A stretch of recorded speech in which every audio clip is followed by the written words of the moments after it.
بسم اللہ الرحمن الرحیم۔ السلام علیکم۔ حدیث صلی اللہ علیہ وآلہ وسلم ہے کہ انسان پر مصیبت و بیماریاں کیوں آتی ہیں۔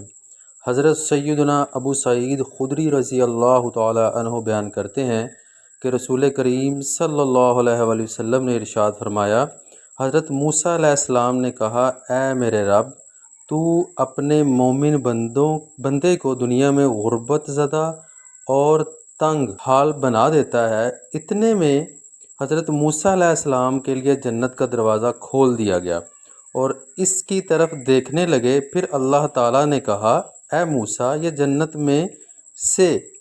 میں نے اسی مومن کے لیے تیار کی ہے۔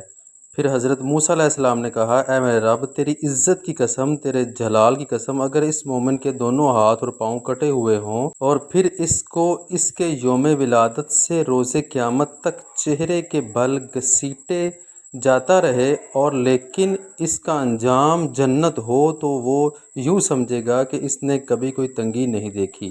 پھر موسیٰ علیہ السلام نے کہا، اے اللہ، تو نے اپنے کافر بندے کے لیے دنیا میں بڑی وسعت پیدا کی ہے۔ اٹلی میں حضرت موسیٰ علیہ السلام کے لیے جہنم کی طرف ایک دروازہ کھولا گیا اور ان سے کہا گیا، اے موسیٰ علیہ السلام، یہ جنت اسی کافر کے لیے اے موسیٰ علیہ السلام، یہ جہنم اسی کافر کے لیے تیار کی گئی ہے۔ حضرت موسیٰ علیہ السلام نے کہا، اے میرے رب، تیری عزت و جلال کی قسم، اگر اس کو اس کے یوم تخلیق سے روز قیامت تک پوری دنیا دے دی جائے لیکن اس کا انجام یہ ہوا، تو وہ یوں سمجھے گا کہ اس نے کبھی کوئی بھلائی دیکھی ہی نہیں۔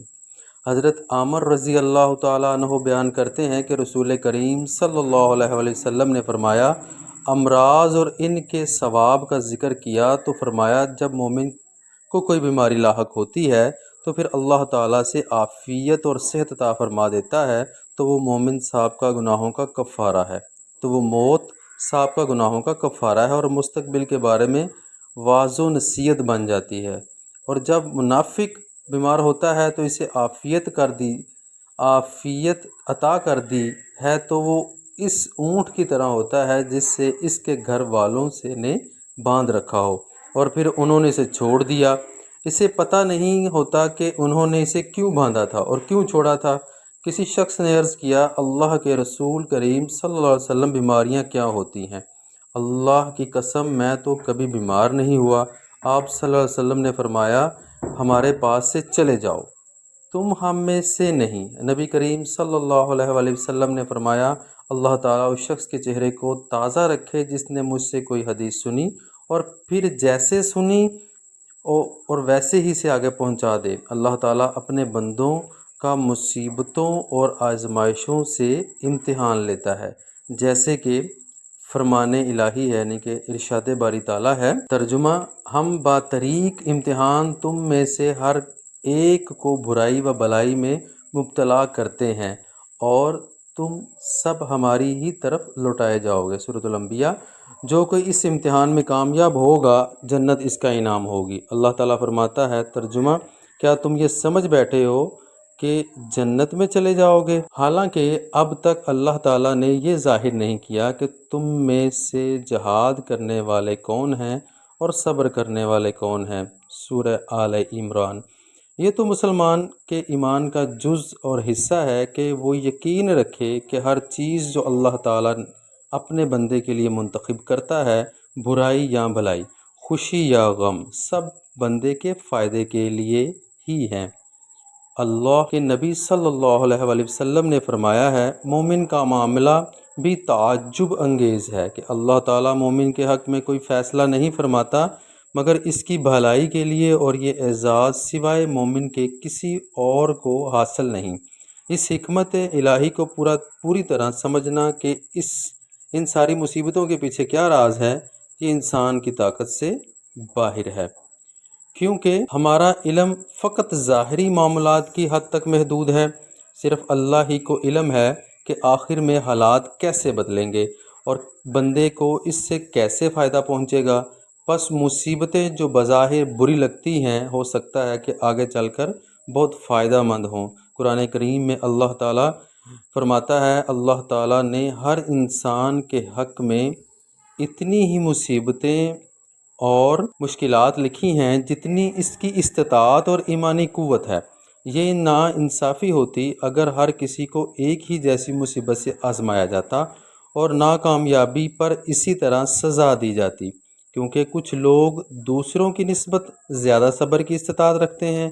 یہ تو اللہ تعالیٰ کا انصاف اور اپنی مخلوق پر مہربانی، شفقت اور رحم دلی ہے، جس کی بدولت وہ اپنے بندوں کو ان کی استطاعت کے مطابق آزماتا ہے اور اسی کے مطابق ان کی نافرمانی کے بدلے میں انہیں سزا بھی دیتا ہے۔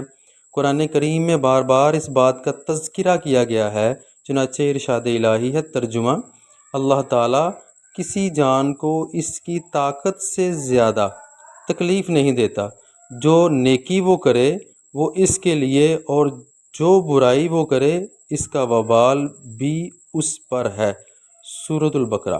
اللہ تعالیٰ کے اس انصاف پسندانہ قانون کے تحت علماء کرام نے صبر کو فرض قرار دیا ہے، اور جب یہ بات طے شدہ ہے کہ حادثات آدمی کو اس کی استطاعت کے مطابق ہی متاثر کرتے ہیں، تو تب اس شخص میں ضروری استطاعت ہوگی جس سے وہ وہبہ سختیوں کو برداشت کر سکے اور صبر کرنے والا بن جائے۔